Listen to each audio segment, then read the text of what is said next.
Harrison Price from the historic Wall Center, our next guest, a star-spangled Canadian doing fantastic work. No, we always call you that.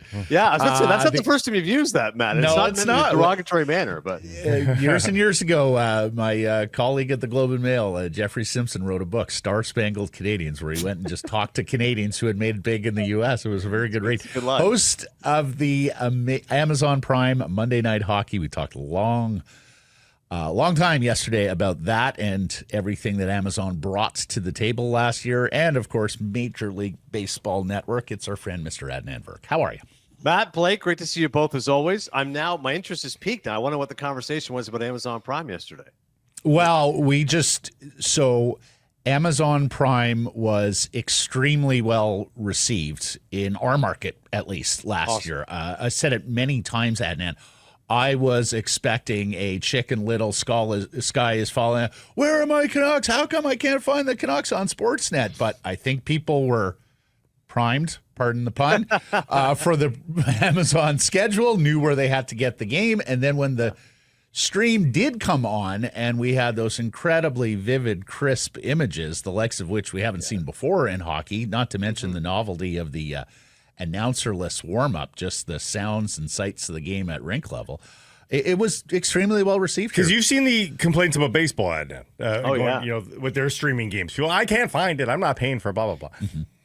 No, it's a great point, especially what Matt was saying about the quality. Because, again, like when we're broadcasting, as you guys know, like I'm not watching it. I have no idea. So, like, after, like, oh, it's so crisp. It's so pristine. And I'm like, oh, good. Like, my always fear with streaming is there a lag issue? I can't flip around, things like that. So, yeah, I mean, that's the first thing to me. Like, get the technical stuff right.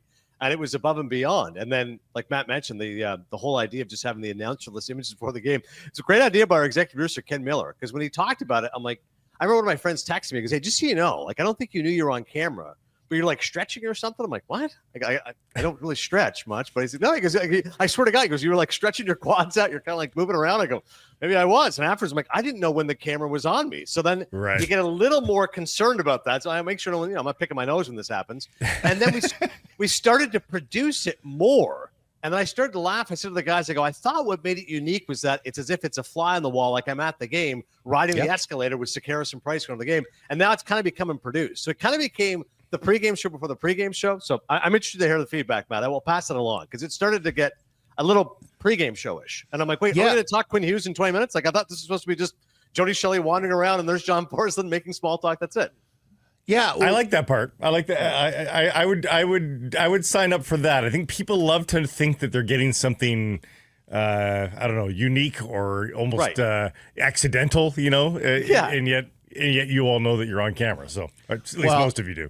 For my money, Adnan, what I loved about it is I was always taught in my newspaper days, take the readers to places where they don't get to go or aren't allowed to go.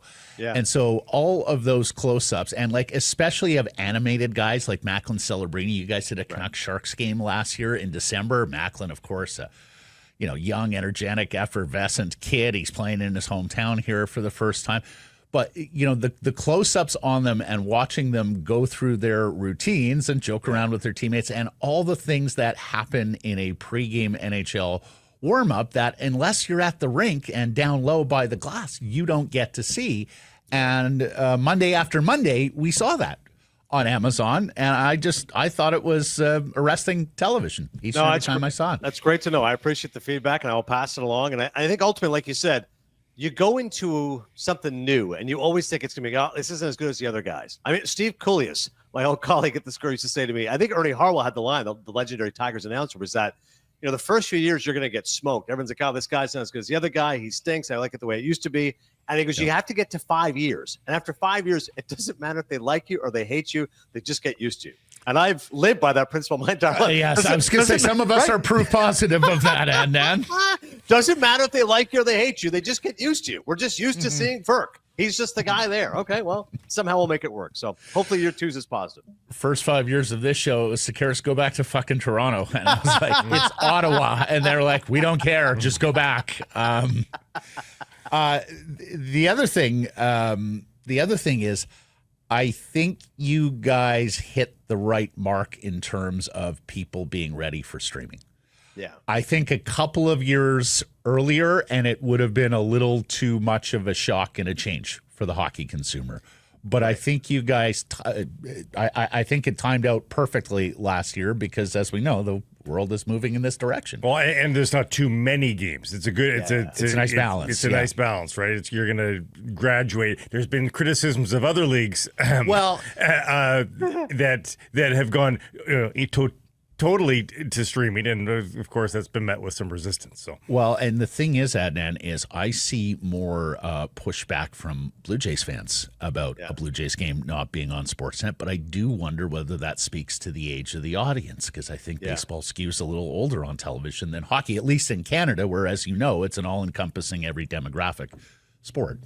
Yeah, it's funny. I'm turning 47 next week, and someone said to me, I'm averse to streaming. So I go, listen, I get it. Like most of my life, I had Rogers back when I was home. Now I have DirecTV. Like I like flipping channels in between. But to Blake's point, I think it helped on Monday. We were really the only game in town, right? It was a light schedule, maybe 3 games in a Monday night hockey schedule. So if you're an avid hockey fan, you didn't feel like you were missing a lot. I had to flip around the whole time. And I will say, people love using this expression, the second screen experience. People are doing that a lot more now, too. So they'll put the Monday Night Football game on their laptop or on their phone, and then you can just leave it on the TV and stream that way, too. So it is interesting how that's emerging. People just want more and more, and I get that, but you can do it in a different manner. How fun for you was it just to be involved with hockey again at that level? Yeah, it was awesome, Blake. I mean, obviously, growing up an avid hockey fan and then having covered hockey a little bit, it was funny. At ESPN, I had to do everything I could to, distance myself from hockey because they'd be like, oh, you're just a hockey guy. You don't know anything else. Right. So you had to prove your chops. You go, no, give the hockey. So I can do college football. I can do college basketball, baseball, NFL, basketball, you name it. But then when you're actually given the opportunity, of course, you're thrilled to do it. Like when I went to MLB Network, they're like, hey, some of the guys pop up on NHL Network. Most of them are resistant to doing so. We assume that's not the case with you. I'm like, no, I love hockey. Anytime I said, if there's a choice of off-season baseball and talking about who the third best center fielder is in baseball or actual hockey, I'm like, give me the NHL Network stuff. And it's all Canadians, by the way. It's all, Mike Johnson and Kevin Weeks and Dave Reed and all these guys that I've known for years. So, and then to be able to do it with Amazon has been a great push. And part of it, too, is, guys, it's so much fun being at the rink. I mean, when you're actually there at the location, I just assumed it was going to be in Toronto, the studio. And I said, that's still great. I'll go see my folks in Maple. I got all my friends there still, my cousins. So, all right, weekly trip to Toronto. No, you're going to the rink. I'm like, oh, my God. And not all rinks are created equal. Toronto trip's great. Montreal, always a great atmosphere. Winnipeg, less than ideal. But I do believe 2 trips to Vancouver. So hopefully I will see you boys. I was going to say, really? we either want to see you Canadian Thanksgiving Monday, October 13th against the St. Louis Blues. It's a 4:30 puck drop, or March 9th versus the Senators here, 6:30 puck drop. Have you caught this Quinn Hughes story and how people because you are a resident of the Garden State of New Jersey, if I'm not mistaken. Give us your Hughes. Exactly. And you are trying to your adopted state is trying to poach our star player to play with his brothers. How dare you? Well, it's interesting. It was so much fun when Quinn Hughes, we had that Canucks Devils game, as you guys know, on Prime, and we were hoping Jack would play. Unfortunately, he did not. And I think Andy was trying to wrangle the Hughes parents. I'm not sure if she ended up getting them, but it was just a great atmosphere. And as you guys know, you get to watch it night in, night out, but your eyes are drawn to every single time. I mean, I was not privy to watching Bobby Orr in his prime, but I'm like, I can imagine what it's like when you're watching Quinn Hughes the entire time he's on the ice. And I'm pretty sure that game, he didn't have a major impact on the stat sheet. And afterwards, I'm like, what? I thought he had 3 assists. Because you feel like he's on every single play and is quarterbacking every single thing happening. And Ken Danico, who's a colleague and a friend from NHL Network, of course, Mr. Devil, he was like, oh, it's only a matter of time till he comes to Jersey. And I just have to join his brother here. I'm like, not so fast. We'll see. I'm like, I'm sure he knows how much he's appreciated and embracing that Vancouver market. And, listen, is there appeal to playing with your brother? Of course there would be. But I think at the same time, sometimes people kind of put the cart before the horse and just assume, in a couple of years he'll be gone. Like, not necessarily. I think if Quinn Hughes built a winner there in Vancouver, if they have success, we all know it was a down season, he'll be more apt to stay there long term. But he's a hell of a player, no question about it. Well, it's the weirdest story here, Adnan, because people would have connected that dot anyway. Either those brothers coming here or him going there. Obviously, easier to move one guy than it is to move 2. But then Jim Rutherford of the Canucks brings it up, apropos of nothing. And so that was not a can of gasoline. That was a truck. And all of a sudden, people are like, well, if they're worried about it, I guess we should be worried about it. So, I can't think of another instance in sports, really, Adnan, where a front office has not tipped its hand, right, has started playing a game that nobody else knew that was even being played yet. It was very bizarre. How did he phrase it, Blake? Like, we all are aware of the fact that people are desirous of him going to New Jersey. Like, something to He that said effect? one day playing with his brothers. That he would, we know he'd one day like to play with his brothers. And everyone's like, well, put the brakes on. No, what do you mean? We can think that, but you can't think that. It's one of those things. So No, you can think that. You just can't say that. Yeah, you can't say it at the very least. So it does feel like impending doom to some degree, but everybody's just trying to feather the bed and bring roses every day and try to court him to stay. So he's got 2 years left. Right. You're wondering because we've seen it happen in Canadian markets. Matthew Tkachuk, most notably, of course. Yeah, exactly what you said. Just bring those roses, man. Feed him some grapes, whatever it takes. Like the next 2 years, whatever it takes to make quit. Obviously, the money will be taken care of. Whatever he wants, that largesse will be taken care of. It's just a matter of actually winning, being comfortable, etc. So, listen, I think if it was different markets, it'd be more of a challenge. But Vancouver's a robust market, and it's funny. Everybody wants to go to Florida now. Ed Jovanovski had that great line. He was like, we had no state tax when I played there too. Like, let's not make it sound like this has now changed and every single NHL player just wants to play in Florida because of no state tax. Yes, that's an attractive part of it, but they're Stanley Cup champions. Who would have thought the hockey capital of the world would be Sunrise, Florida? So there's different reasons why different markets become attractive, and there's ebbs and flows. And Jersey, listen, I love living here. I think it's a good market. I talked to Sheldon Keefe about it, having come from Toronto. He was like, yeah, he goes like, I think Jody Shelley asked me, can you walk down the streets of Manhattan and nobody knows you? And he's like, well, it's not like Yonge Street where I could definitely not do that for 10 paces, but you'd be surprised. He goes, I will walk certain areas. Like, hey, coach, like there's Devil fans everywhere, but no, it's not Rangers and like Islanders is kind of niche, different than Vancouver. And you hear some players who would like to escape that, but Quinn strikes me as the kind of guy who I don't think the pressure impacts him. I don't think the responsibility bothers him. I don't think he's a guy looking to hide. I just think he's a great player. He wants to win. If the Canucks have 2 solid years, he'll put his flag down. Sunrise, the hockey capital of the world. When we first took Blake to Sunrise for the draft and was 2015 or what, staying in Lauderdale, I was like, you just watch. Great outlet malls. You just watch the drive we're about to make here. And I told him, it is truly one of the great outlet malls in America, Sawgrass Mills, right beside the rink. So there you go. Okay, go ahead. No, I was going to say, I talked to Stu Gotts and the Dan Levitar show guys, obviously my buddies in Miami, and they're laughing. They go, the amount of Canadian media who were hoodwinked, who thought they were going to be like on the beach in Fort Lauderdale. Like Sean McDonough told me last year, like, I brought my bathing suit. They'll be like, no, that's not Sunrise, Florida. Like, you can do that. You can stay at Fort Lauderdale. Then it's going to be an hour trek to get to the game and rush hour and all the rest of it. Or you can do what you guys do, which is strip mall, some used car salesman, just hang out at Sunrise and live the good life. Yeah. Who are the 9 gentlemen in blue that keep winning baseball games in Toronto, by the way? It's been a great story, fellas. I remember that series. So the Yankees went into Toronto. And the Jays were 3 games back. And I go, well, if the Jays take 3 or 4, like we'll have a good race here in the AL East and we'll see what happens. The Yankees probably win the race, but we'll see what happens. And then I said, of course, the Jays sweep them and rip off 10 straight home wins. Like, oh my God, what is going on here? And they go to the All-Star break, which is the worst possible time because the team is playing so well. They go, all right, Yankees will regroup. Here they go. And again, the Jays take 2 or 3. It's one thing to have your stars playing well. And Vlad Jr.'s had, relatively speaking, guys, a pedestrian season, like good average. He's a good player, but not much power. Like he's on pace for like 24 home runs, maybe even less than that. But it's the unheralded guys that have really stepped up. Addison Barger started as a AAA third baseman, and now he's a key part of that lineup. Ernie Clement hits 7th and hits 300, which is amazing. Heineman stepped up. Davis Schneider, some big hits. Rodriguez in the bullpen.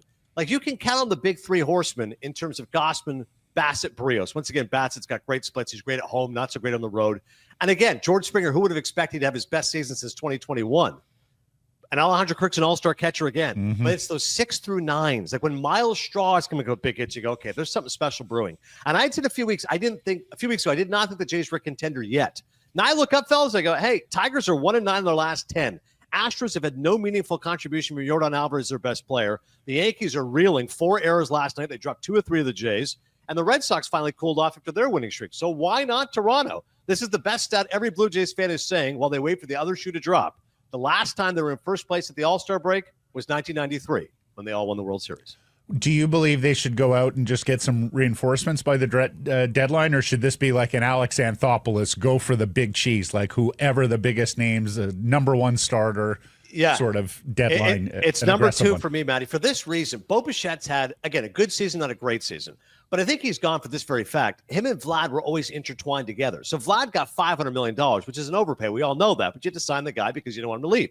So Bo's going to go, well, I'm getting like $250, right? They're going, what are you, nuts? Like, dude, you're a good player. You're below average defensively. You're above average offensively. Like, you're like a 3-year, $70 million kind of a player. He's going, well, F that. I'm out of here. So to me, I think Bo Bichette's gone just on personality alone. Like, unless I get a massive contract, I'm not going to stay here and watch Vlad get $500 million.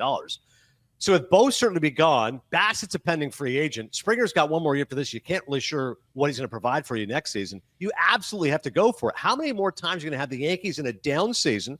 The Red Sox right now relying on a lot of youth. The Rays, who were sensational and now been the worst team in baseball since June 28th, and the Orioles are awful, cellar dwellers. This is the time for the Blue Jays. This has been 10 years of Shapiro and Atkins. You have yet to win a playoff game, and Bo could be walking at the door in 2 months. Give up what you got, push the pedal to the metal, and let's see this Blue Jays team finally win a playoff game. Haven't done that in 10 years. 100% with you. Lastly, we said we can't wait. Cinephile, your new book comes out, next month? Yeah, August 26th, available now, indigo.ca, amazon.ca. The fun part was writing it. Now I have to hawk it out here like a PIMP, but it was a ton of fun to write, guys. As you know, I did Cinephile for 8 years, 336 episodes. I think it's a great companion piece to the book. I tell stories about, as you guys very, very well remember, as we've talked about on your show, being backstage at the Oscars when Moonlight won Best Picture, Blake's favorite line from Ben Lyons, still a great night for the Academy. Obviously, interviews with the likes of De Niro, Margot Robbie, Mahershala Ali, Barry Jenkins, meeting Pacino. It's all in the book. So I think it's a fun read, 250 pages. I just got a few hard copies sent to me. How about the line of demarcation of friendship? There's the one that just goes, hey, congrats. Good luck on the book. Thanks. The second level, which is great, which is screenshot. Look, I ordered your book. And then the third level you never want, which is, hey, congrats on the book. Send me a copy. Yeah. Oh, boy.